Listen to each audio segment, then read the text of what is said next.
दोस्तों नमस्कार। जय आरसीएम। मेरा नाम दिनेश कुमार मौर्य है। मैं बनारस ज़िले के एक खूबसूरत से गांव गर्थमा से रहने वाला हूं, उत्तर प्रदेश में। मैं आरसीएम करने से पहले एक बहुत ही गरीब परिवार में जन्म लिया था। कक्षा 5 तक की पढ़ाई मैं कैसे कर लिया मुझे पता भी नहीं चला। लेकिन दोस्त, जब कक्षा 6 की पढ़ाई करने की बात आई तो मेरे परिवार में वो औकात नहीं थी कि मैं कक्षा 6 में नाम लिखा सकूं। लेकिन दोस्तों, मेरे गांव में एक बूढ़ी औरत गांव-गांव में सब्जी बेचती थी। मैं उनसे हाथ जोड़कर जाकर प्रार्थना किया कि मुझे भी अपने साथ सब्जी बेचने ले चलिए। वो तैयार हो गई। सुबह 5 बजे उठता था, उनके साथ उनका सर पे टोकरी लेकर जाता था। वो जहाँ पर कहती थी कि अब उतार दीजिए, मैं उतार देता था। कहती थी रख लीजिए, सर पर रख लेता था। दोस्तों, 1-2 महीना ऐसे करने से मुझे लगा कि मैं भी सब्जी बेच सकता हूँ। और मैंने भी टोकरी लिया, तराजू बनाया, बटखरा लिया। एक बनिए की दुकान से लोहे का बटखरा लाया, 1 किलो 500 ग्राम का, 250 ग्राम का। फिर पत्थर लाया, उसे तोड़ तोड़ कर, जब सारे बच्चों की खेलने की 12-13 से उम्र होती है, उस समय मैं टोकरी बनाया, तराजू बनाया, बटखरा बनाया और सर पर रखकर 2 किलोमीटर घर के दूर से जाकर सब्जी बेचता था। सुबह 5 बजे निकलता था, 9 बजे तक घर पर आ जाता था। कोई धान लेकर आता था तो 2 पलड़े पकड़ता था, 1 पलड़े को रखता था, 1 पलड़े को देता था। गेहूँ लेकर आता था, उसके बराबर देता था दोस्त। और मैं इस तरह कक्षा 6 में एडमिशन कराया और पढ़ाई शुरू कर दिया। 8 तक की पढ़ाई इसी तरह सुबह सब्जी बेचकर मैं किया। कक्षा 9वीं क्लास में पढ़ाई करने की बात आई दोस्तों, तो मेरे पास साइकिल भी नहीं था, इसीलिए मैं सर पे टक्कर टोकरी बेचता था, सब्जी बेचता था। 9वीं की बात आई कि हुआ कि अब कैसे पढ़ाई होगा। तो हमारे गांव से 2 किलोमीटर दूर पर एक चंदर मिस्त्री और राजनाथ मिस्त्री रहते थे। उनसे जाकर मैं प्रार्थना किया। उन्होंने कहा ठीक है, लग जाओ मेरे साथ। तो जब होली, दीपावली, गर्मी की छुट्टी होती थी या एक आध हफ्ते की स्कूल से छुट्टी ले लेता था, जब पैसे की कमी पड़ती थी, कापी किताब जरूरत पड़ती थी, तो स्कूल से छुट्टी लेकर 1 दिन का ईटा गारा मिट्टी का काम करता था। सर पर पटिया धोता था, ईटा धोता था, मकान के मिस्त्री वाला काम, लेबर का काम करता था दोस्तों। 1 दिन की मजदूरी, मात्र दिन भर की गर्मी की धूप में कड़ी मेहनत के बाद 30 रुपया मिलता था। 10 दिन काम करता था तो 300 रुपया होता था। हमारे स्कूल की फीस और कापी का काम चलता था दोस्तों। इसी तरह किसी तरह मैं इंटर तक पढ़ाई कर सका, आगे और हिम्मत नहीं पड़ा कि मैं कर सकूं। इसी बीच में मैं छोटे मोटे और काम किया। मैं पान की दुकान भी चलाया हूं, मैं सब जो कि फल की दुकान चलाया हूं। आज तक मैं A to Z कोई नशा नहीं करता हूं, लेकिन फिर भी पान की दुकान मैं चलाया। इसी बीच में हमारे ही गांव के हमारे ही मित्र आदरणीय दिनेश कुमार मौर्य मिले। उन्होंने कहा दिनेश जी, आप बहुत संघर्ष किए, एक आरसीएम बिजनेस आया है जो कि आपके जीवन को बदल सकता है। मैं आप लोगों के सामने तहे दिल से पूरे परिवार के साथ मैं आदरणीय त्रिलोकचंद छाड़ा जी का बहुत बहुत धन्यवाद करता हूं। उन्होंने जो ये सिस्टम लाया, एक आम आदमी का खास आदमी बनाने का जरिया लाया।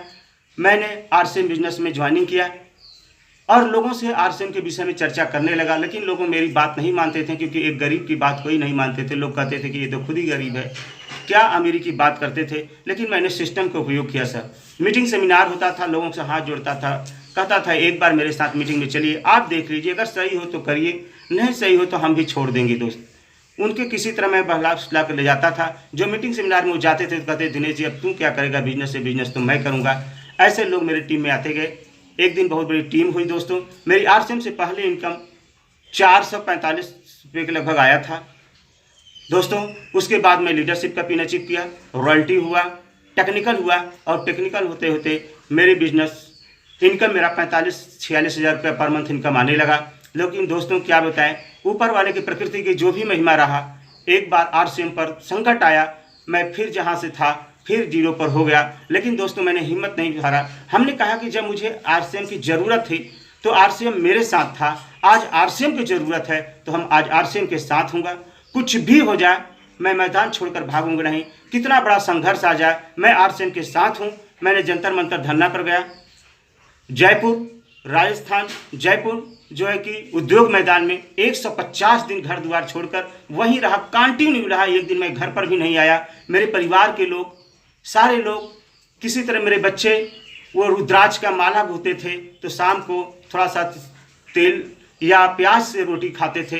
कुछ भी हो जाए, हमने कहा कि मर जाएंगे इसी जगह, लेकिन घर तब तक नहीं जाऊंगा जब तक कि आरसीएम पर संकट न हटे सर। मैं लड़ाई में लगा रहा, संघर्ष में लगा रहा। मेरे जीवन में बहुत बड़ा संघर्ष आया और मैं एक दिन खुशी हुई, आरसीएम विजय हुआ। पूरे भारत में गाइडलाइंस बना दोस्तों। फिर मैं आया वहाँ से, न्यूट्रीचार्ज कंपनी ने टारगेट निकाला कि दुबई का टूर निकाला, तो उस टारगेट को मैंने अचीव किया दोस्तों। पूरी टीम के साथ थोड़ा सहयोग रहा। फिर न्यूट्रीचार्ज ने टारगेट निकाला मिस्टर इंडिया बनने का, मैंने वो भी टारगेट अचीव किया दोस्तों।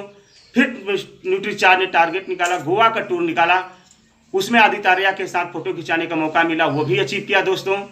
अभी पूरे भारत में जब लॉकडाउन रहा, सारे लोगों सोचे कि अब क्या होगा, कैसे होगा। उस समय दोस्तों मैंने जो है कि पूरी टीम के सहयोग से, टीम में काफ़ी पिन आई, रॉयल्टी आई, लीडरशिप आए, ईगल रनर विनर हुए, और मैंने भी जो है कि स्टार पर फाउंडर पिन अचीव किया दोस्तों। और थाईलैंड टूर रखी दोबारा। ये लड़का जो 30 रुपये की मजदूरी करने वाला लड़का आरसीएम का देन रहा। अगर आरसीएम न होता तो आज ये न वीडियो बनता, ना आप लोगों के सामने रहता, कहीं न कहीं 30 रुपये की लेबर का काम करता रहता। और जो है कि मैं थाईलैंड का टूर भी है, दोबारा विदेश यात्रा मैडम के साथ जाने का मौका मिला। और जो इस लड़के के पास साइकिल नहीं था, सर पर रखकर टोकरी पर सब्जी बेचता था, कक्षा 8 तक की मैं पढ़ाई कर चुका था, मेरे पास साइकिल नहीं था, और आज आरसीएम की बदौलत दोस्तों 10 लाख की डिजायर कार लिया हूं सर, अभी जनवरी में लिया हूं। और 1 महीने का हाईएस्ट इनकम मेरी जो रहा 87,384 रहा। आगे की टारगेट की बात है, आदरणीय अवधेश सर जी ने पूछे हैं कि आप लोगों का 2021 का क्या टारगेट है। सर मेरा 2021 मार्च में स्टार एमराल्ड का टारगेट है सर। मिशन 10,500 करोड़ में मेरा भी बहुत बड़ा योगदान रहेगा। जय आरसीएम, धन्यवाद।